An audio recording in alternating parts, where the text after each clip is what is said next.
If you're looking for one of the ultimate Type R Hondas this side of six figures, your search should have probably led you to the DC5 Integra. Only ever sold in Japan, the DC5 offers high revving thrills through a close ratio LSD equipped front axle, pulling a barely believable 1200 kilos. We're at Ultimate Velocity here today with my colleague Race. He's selling his gorgeous example on Shooting Brake, the auction platform for car enthusiasts. His is heavily modified with some fantastic fast road parts, and we're going to talk you through what makes this car so special and what you should look out for when buying a DC5 Integra. So to start, let's talk about what this example actually is. So this is a 2002, meaning it's a pre-facelift. It's got the C-Pack, which means it's got electric folding mirrors, rear tinted windows and a rear window wiper, and this example is finished in championship white. The Integra DC5 as standard comes with a K20A, which makes about 217 horsepower. It's the same engine as fitted in the JDM only EP3 Type R, and it's a much hotter engine than what we got in the UK EP3 Type R Civic.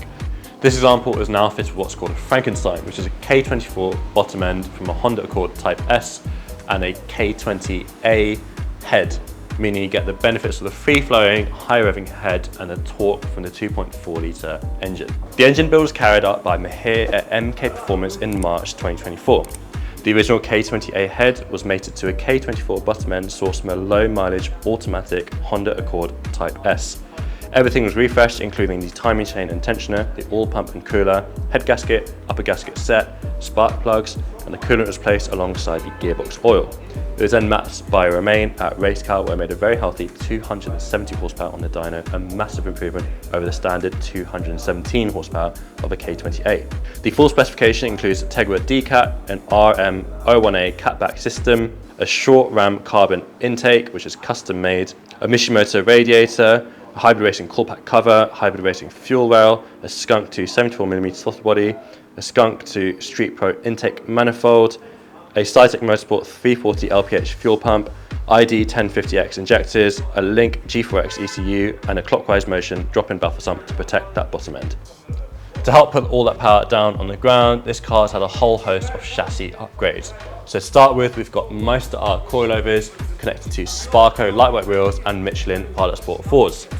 To bolster all of that, we've got hard race rear lower control arms, an M&M strut bar and rear lower arm, RPB discs with PBS pads and RBF 600 brake fluid, and all of that is steered through a retrimmed Alcantara steering wheel. Now all of those upgrades make for a fantastically exciting fast road car. You've got 270 horsepower pulling 1200 kilos. If you're after your own DC5, you could do a lot worse than to get this one, which is coming live to shootingbrake.com. But if you're not lucky enough to get into race example, here's what you need to look out for.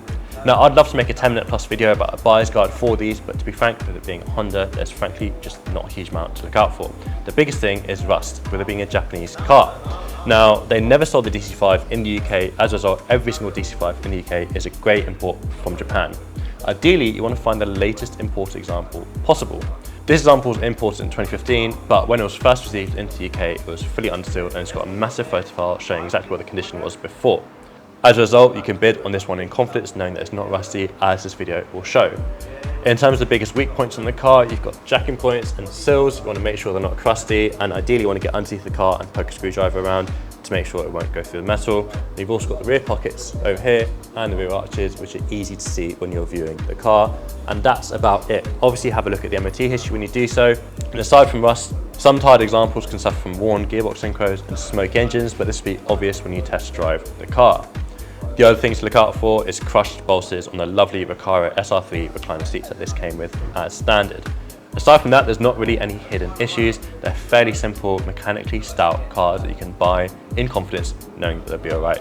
In terms of values, below average but roadworthy examples start from about £12,000. A decent example is set back about 15, and expect to pay 20 plus for the absolute best out there.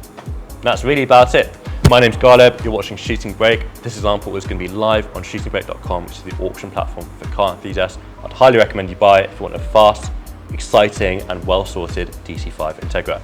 Thanks for watching, we'll see you next time.